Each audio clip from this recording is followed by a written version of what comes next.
அனைவருக்கும் வணக்கம். தனுசு ராசினியர்களுக்கு இந்த வைகாசி விசாகத்தினுடைய சிறப்புகள் என்ன, மேலும் என்ன மாதிரியான நன்மைகள் எல்லாம் உங்களுடைய வாழ்வில் ஏற்பட இருக்கு, குறிப்பா தனுசு ராசினியர்களை பொறுத்த வரைக்கும் இந்த வைகாசி விசாகத்தினுடைய சிறப்புகள் என்ன என்பது குறித்தான முழுமையான பதிவு தான் இந்த வீடியோல நம்ம விரிவா பார்க்க போகிறோம். அந்த வகையில இந்த வைகாசி விசாகத்தினுடைய சிறப்புகள் என்ன என்று பார்க்கும்போது, வைகாசி விசாகம் முருகப்பெருமானுக்கு உகந்த நட்சத்திரமாகும். ஏனென்றால் அன்றைய தினம்தான் அவர் அவதரித்தார். வைகாசி என்ற பெயரில் வட இந்திய புண்ணிய தலமான காசிக்கு பெயரும் வருவதால் அந்த மாதத்தில் காசிக்கு சென்று வருவது சிறப்பானதாக கருதப்படுகிறது. காசிக்கு சென்று கங்கையில் புனித நீராட முடியாதவர்கள் தங்களுடைய பகுதியில் உள்ள புனித தீர்த்தங்களில் நீராடுவது சிறப்பு. அதேபோல் வள்ளலார் ராமலிங்க அடிகளார் வடலூரில் சத்தியஞான சபை என்னும் அமைப்பை இந்த வைகாசி மாதத்தில் தான் தோற்றுவித்தார். வைகாசி பௌர்ணமி அன்று சிவபெருமானுக்கு மகிழம்பூ நிறத்தில் பட்டாடை சாற்று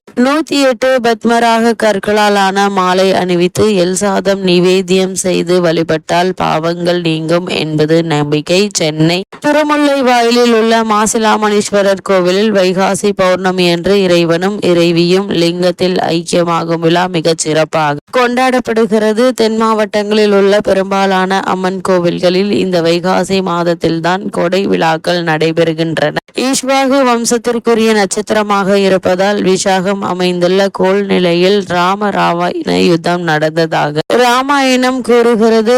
மணிப்பல்வ தீவில் சிவத்திலகை என்ற காவல் தெய்வம் தோன்றி மணிமேகலையிடம் வைகாசி பௌர்ணமி அன்று கோமுகி என்ற பொய்கையில் அல்ல குறையாத அமுத சுரபி எனும் அட்சய பாத்திரம் வெளிவரும். உலக மக்களின் பசிப்பினியை போக்குவதற்காகவே இப்படிப்பட்ட அட்சய பாத்திரத்தை உனக்கு வழங்குகிறேன் என்று கூறி மறைந்தது. அதன்படியே மணிமேகலையும் புத்தர் பிறந்த வைகாசி முழு நிலவில் கோமிகி பொய்கையிலிருந்து வெளியே வந்த அட்சய பாத்திரத்தை எடுத்துக்கொண்டு புகார் நகருக்கு திரும்பினாள். ராஜஸ்தான் மாநில தலைநகர் ஜெய்ப்பூரை அடுத்துள்ள பைராத் நகரில் எல்லையோரத்தில் ஓடும் பான்கங்கா நதிக்கரையில் அமைந்துள்ளது ராதாகிருஷ்ணன் கோவில். இங்கு ஆண்டுதோறும்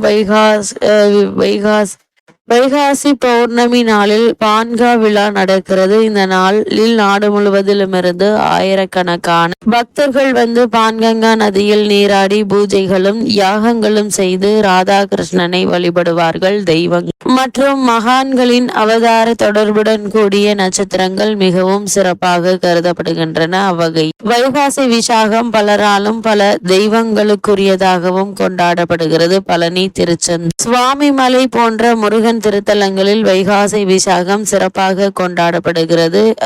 வைகாசி விசாகம் குருவுக்குரிய நட்சத்திரம் ஆவதால் குருவிற்குரிய தலமான திருச்செந்தூரில் வைகாசி விசாக பெருவிழா 10 நாட்கள் சிறப்பாக நடைபெறுகிறது. தெற்கு திசையின் அதிபதியும் மரண தேவதையுமான யமதர்மனுக்குரியது இந்த வைகாசி விசாகமே ஆகும். அன்று யமதர்ம ராஜாவை வழிபடுவதால் நீண்ட ஆயுள் கிடைக்கும்.